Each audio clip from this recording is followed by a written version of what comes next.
The gentle melody of Rockabye Baby has echoed through generations, lulling countless infants to sleep. Yet, behind the soft tune lies a story that is anything but soothing. This lullaby may be one of the most chilling nursery rhymes ever created. Hidden in its verses are tales of political intrigue, foreign influence, ancient mythology, and even whispered threats against royalty. The familiar words are simple. Rockabye baby, on the treetop, when the wind blows, the cradle will rock. When the bough breaks, the cradle will fall, and down will come baby, cradle, and all. A tender rhyme on the surface, but one that paints a disturbing image of a child falling from a tree. Why would such grim imagery be passed down as a bedtime lullaby? Welcome back, seekers of hidden truths. This is The Silent Lodge, where we uncover the eerie histories, forgotten folklore, and sinister secrets lurking in the rhymes you thought you knew. If you enjoy unraveling the dark origins of these childhood tales, make sure to subscribe to The Silent Lodge so you never miss a journey into the unknown. The earliest known print appearance of Rockabye Baby is tied to the world of Mother Goose's Melody. This collection of nursery rhymes, first published in 1765, has become a cornerstone of childhood literature. Unfortunately, no copies of the original edition have survived. What we do have is a second edition, dated 1791, and there the rhyme appears almost identical to the version sung today. But there's a twist. In the second edition, the words were not Rockabye Baby at all, but Hushabye Baby. Did the wording change between the missing first edition and the second? Or was it altered in later versions? Without the original 1765 copy, the truth remains lost in history's shadows. Adding to the mystery, the rhyme surfaces in another 18th century collection, Gammer Gurton's Garland, published in 1784. There, it appears with slightly different wording. Bye, baby bunting, on a treetop. When the wind blows, the cradle will rock. When the wind ceases, the cradle will fall. Down will come baby, cradle, and all. This version includes an editor's note claiming that the rhyme's first line was a corruption of a French nurse's saying, a supposed warning drawn from a fable. The French connection leads us to the celebrated author Jean de La Fontaine. In his 17th century collection of fables, he adapted tales from many sources into French verse. Among them was a story of a crying baby and a hungry wolf lurking outside.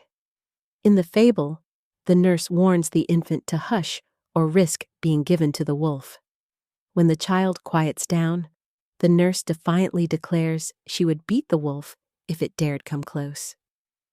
The disappointed wolf leaves empty-handed, mumbling about humans who say one thing but mean another.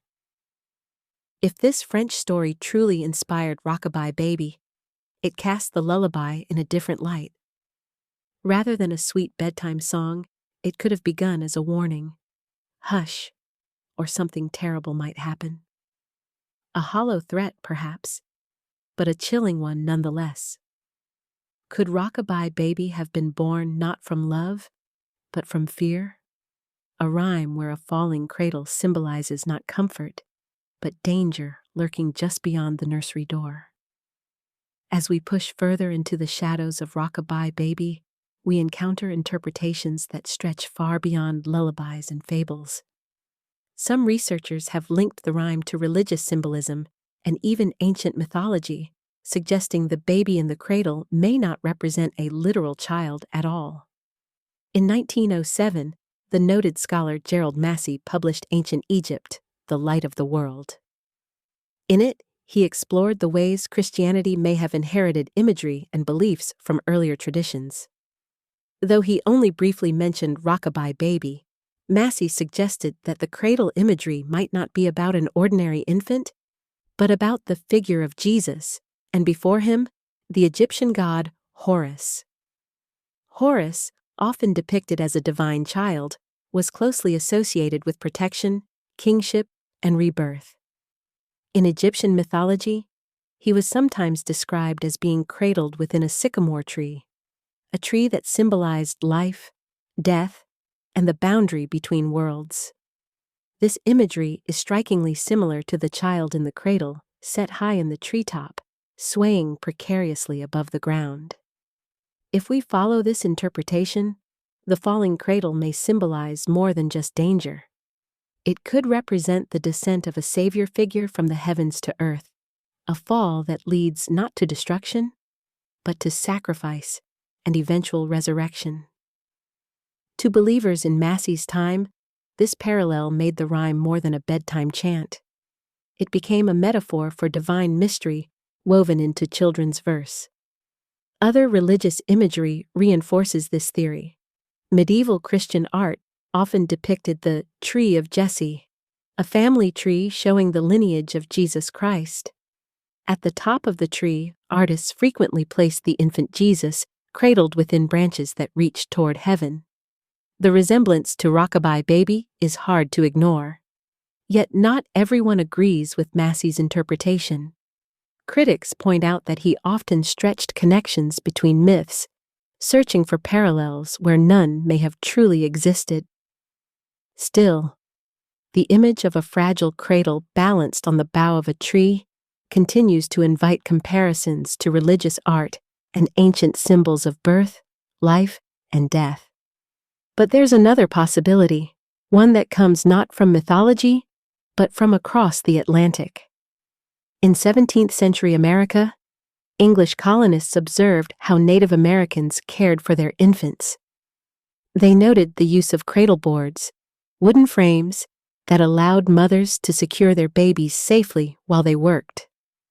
Sometimes, the boards were hung from tree branches, letting the breeze gently rock the child to sleep.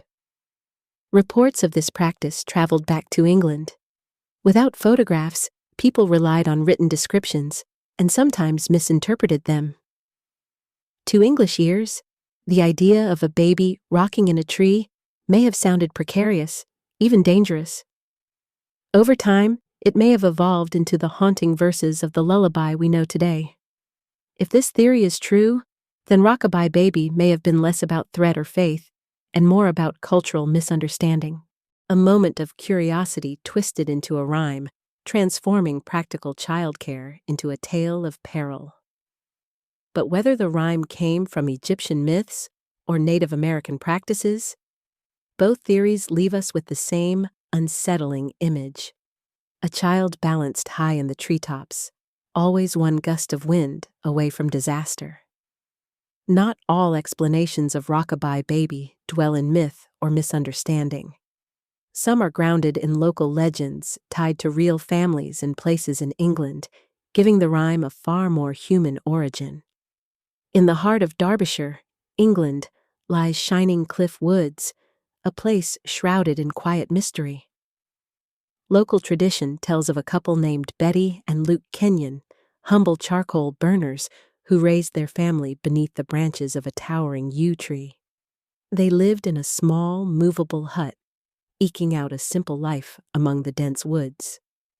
The Kenyons had many children, and as they worked, they used the hollowed branch of the yew tree as a makeshift cradle. It was said the tree was chosen for a deeply sorrowful reason. It marked the resting place of their first infant, who had died just days after birth. The cradle in the branches, then, was not just practical, it was symbolic, a blending of grief and care. Artists and landowners took note of the family. Records reveal that Francis Hurt, a wealthy landowner, admired the Kenyons and even commissioned the Royal Academy artist James Ward to paint portraits of them. These portraits still exist, lending weight to the tale. Could this family have inspired the nursery rhyme? Perhaps. The story matches the imagery almost perfectly. A cradle in a tree rocked by the wind with the haunting risk of a fall. Yet the dates make the theory complicated. The Kenyons were born around 1730, and Rockabye Baby was first published, at least as far as we know, in 1765. The timeline is tight, but not impossible. Still, Without the missing first edition of Mother Goose's Melody, we can't be certain whether the rhyme truly existed at that time. If it didn't appear until later, then the Kenyan story could have been its inspiration. If it was already in print, their tale may have simply echoed the rhyme, not created it. But Shining Cliff Woods is not the only place linked to the song. Another theory ties the rhyme to the world of the sea. Sailors in the 17th century often sang shanties filled with coded language and playful warnings. According to this idea, Rockabye Baby was not about a literal infant at all, but about a cabin boy, a baby in sailor slang, perched nervously in the crow's nest of a ship. In this interpretation, the cradle is the nest itself, high above the deck, swaying with the winds. The bow becomes the ship's bow, rising and plunging with the waves. And the fall? A grim warning of what could happen if the boy wasn't careful during the journey. This sea shanty theory paints the rhyme not as a lullaby, but as a chant of teasing or initiation. A way for experienced sailors to remind newcomers of the dangers of the sea, while disguising the message in playful words. Whether whispered among trees in Derbyshire or sung on the rolling seas, both theories give the rhyme a haunting weight. They suggest that Rockabye Baby was never just a soothing lullaby, but a reminder of life's fragility, where danger waits above and below. The mystery deepens when we return to the original publications of Rockabye Baby. In Mother Goose's Melody, the rhyme is accompanied by a chilling footnote. This may serve as a warning to the proud and ambitious who climb so high that they generally fall at last. This comment shifts the rhyme from a simple lullaby into the realm of moral lesson and political commentary. Suddenly, the falling cradle becomes symbolic of pride, power, and inevitable downfall. And in 17th century England, there was no shortage of political figures who fit that description. One of the most compelling theories links the rhyme directly to King James II of England. After the death of his brother Charles II in 1685, James ascended the throne. But his reign was marked by controversy, largely due to his open embrace of Catholicism in a predominantly Protestant nation. James's marriage to Mary of Modena, an Italian Catholic princess, only inflamed tensions further. For many English Protestants, the fear of a Catholic dynasty was a nightmare come true. At first, they took comfort in the fact that James's heirs were his Protestant daughters from his first marriage. His Catholic policies, they believed, would die with him.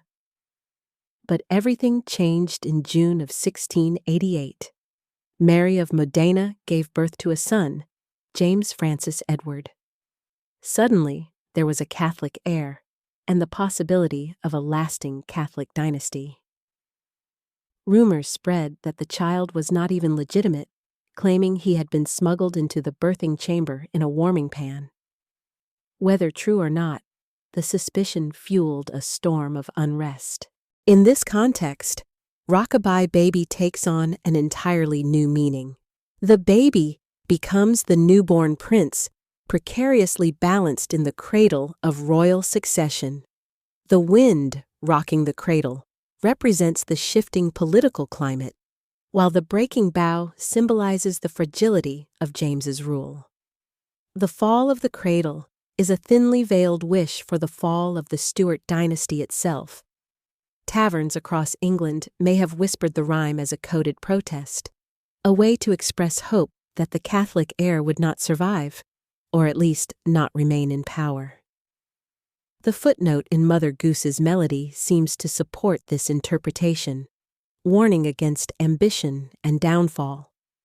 The events that followed only strengthened this theory. Later that same year, Protestant nobles invited William of Orange, James's son-in-law, to invade England and restore Protestant leadership. Within months, James was deserted by his own officers and fled to France. The Glorious Revolution had begun, and William and Mary took the throne. If Rockabye Baby was indeed a veiled commentary on these events, then its haunting lullaby was also a weapon of resistance, a rhyme with the power to undermine a king. As we've seen, Rockabye Baby is no ordinary lullaby. Whether it was whispered by a nurse warning of wolves, sung by sailors teasing a cabin boy, inspired by grieving parents in Derbyshire, or used as political satire against a king, each theory adds another layer to its chilling legacy. The religious imagery, too, cannot be ignored. Gerald Massey's suggestion that the cradle in the tree represents ancient Egyptian symbolism, tied to Horus, life and death, reminds us how stories travel across cultures and centuries. By the time they reach us in rhyme, their meanings may have shifted, but their shadows remain. The footnote in Mother Goose's melody gives us perhaps the most direct clue. Rockabye Baby was never only about babies. It was a warning, a lesson in ambition, power, and fragility. The cradle in the treetop is not safe. The wind will blow, the bough will break, and the fall, whether of a child, a sailor, or a king, is inevitable. But maybe that's exactly why this rhyme has endured for centuries. Its haunting simplicity disguises its depth. Parents sing it as a lullaby, not realizing they are passing down centuries of history, fear, hope, and political unrest in just a few short lines. Think of it. A mother lulling her child to sleep might unknowingly be repeating words once used in taverns to curse a dynasty, or words inspired by sailors braving storms, or even echoes of ancient myths buried deep in time. It makes us wonder, how many other nursery rhymes we take for granted carry secrets like this? How many are not innocent songs at all, but carefully disguised stories of rebellion, grief, or survival? What's certain is that Rockabye Baby has outlived its original context, whatever that may have been. Its true meaning remains elusive, suspended like the cradle itself, swaying between myth and history, religion and politics, lullaby and warning. And maybe that's the most haunting truth of all, that we may never fully know where it came from, but we can feel its weight each time the words are sung. So, what do you think? Was Rockabye Baby born in the woods of Derbyshire, whispered in royal courts, sung on the seas, or passed down from ancient mythology? Or do you believe it was all of these at once, blending into one mysterious lullaby? Share your thoughts in the comments. I'd love to hear your theories. And if you've enjoyed uncovering the chilling secrets behind nursery rhymes, don't forget to subscribe to The Silent Lodge. We have many more dark histories, hidden origins, and unsettling truths waiting to be revealed. Until next time, keep questioning the stories you thought you knew, because sometimes the darkest secrets are hidden in plain sight.